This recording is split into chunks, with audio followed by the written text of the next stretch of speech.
AI가 이렇게 발전하고 있는 상태에서 대학에서 학생들을 키우는 게 어떤 의미를 갖는지에 대해서 가장 고민스러운 부분인데, 이 상태로 가면 대학이 지금처럼 존재할 수 있을까 하는. 맞는 말씀이시고요. 너무 어려웠고 처음에는 너무너무 막막했고요. 과연 될까라는 질문을 가장 많이 했던 것 같아요. 다 어려웠는데.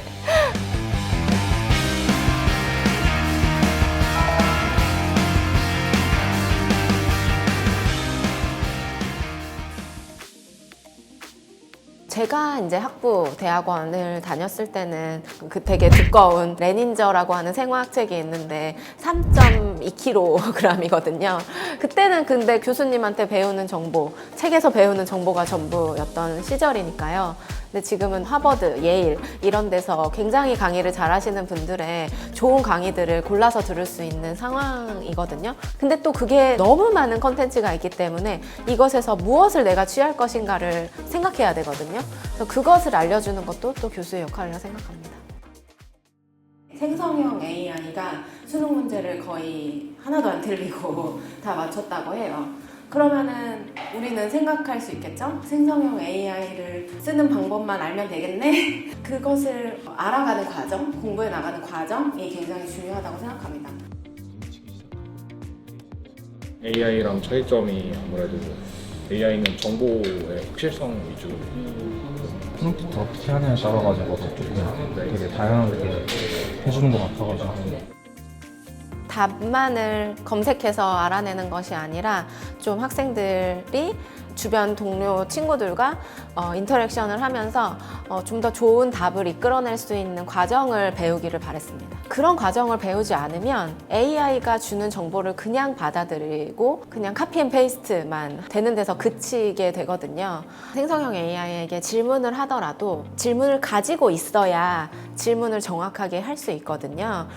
저도 평소에 좀 수업을 듣거나 공부를 할 때나 논문을 읽을 때 좀 AI를 자주 활용하는 편이었는데 이제 저는 제가 사용하는 데이터밖에 없다 보니까 잘못된 방향으로 AI를 사용하고 있는지 아니면 잘 쓰고 있는지 이런 걸 몰랐었는데 다른 분들이 이제 다양하게 AI를 활용하시는 방법을 좀 습득할 수 있었고 학우분들이 던져주는 질문이나 이러한 것들을 교류하는 과정에서 이 사람은 어떤 과정을 밟고 있는 사람인데 어떤 식으로 질문을 줬을까 AI가 준 거랑 이제 그 학생분들이 준 거랑 내가 가지고 있는 부분이랑 비교를 하면서 좀 그 부분을 보완을 했던 것 같아요.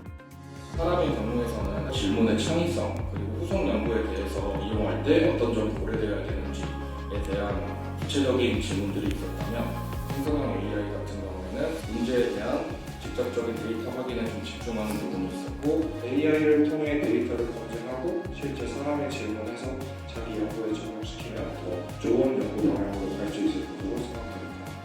AI가 질문한 내용들은 사실은 그 논문에 다 나와 있는 내용이거든요. 잘 안 읽었다.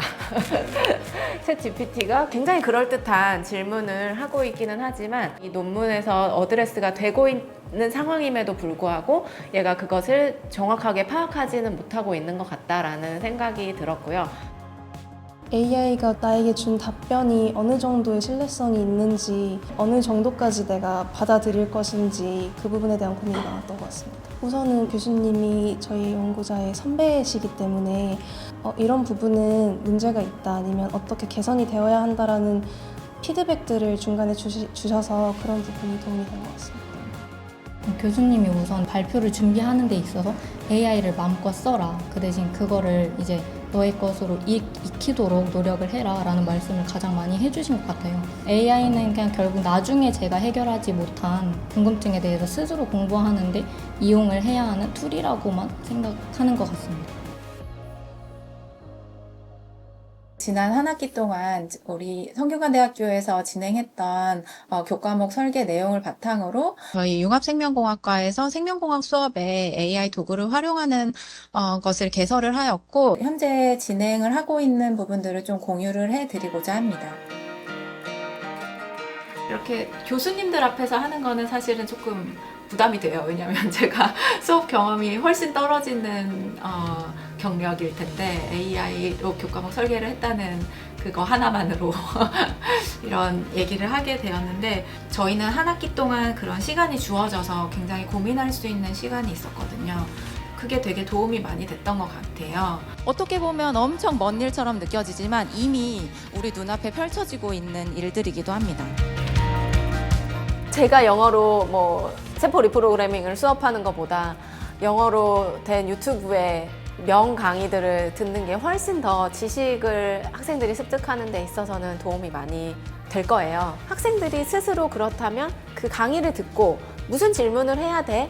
라고 생각을 한다면 그것은 스스로 하기 힘들거든요. 그래서 그것을 도와줄 수 있는 교수자의 역할이 분명히 필요하고, 밀접한 인터랙션을 통해서 그것을 이제 고지고대로 믿지 않고 검색할 때도 잘 검색할 수 있도록 학생들에게 가르쳐 주는 것이 많은 교수님들이 고민해야 되는 지점이 아닌가라는 생각을 하고 있습니다. 네, 여기까지 발표를 마치도록 하겠습니다. 감사합니다. 저는 끊임없이 이제 학생들과 인터랙션을 하고 학생들이 좀 귀찮더라도 좀 많은 일을 하게끔 하는 그런 수업을 진행을 하고 싶어요. 이러한 시도들이 많이 돼서 학생들이 좀 참여도가 높은 그런 수업들을 많이 계획을 하고 싶습니다.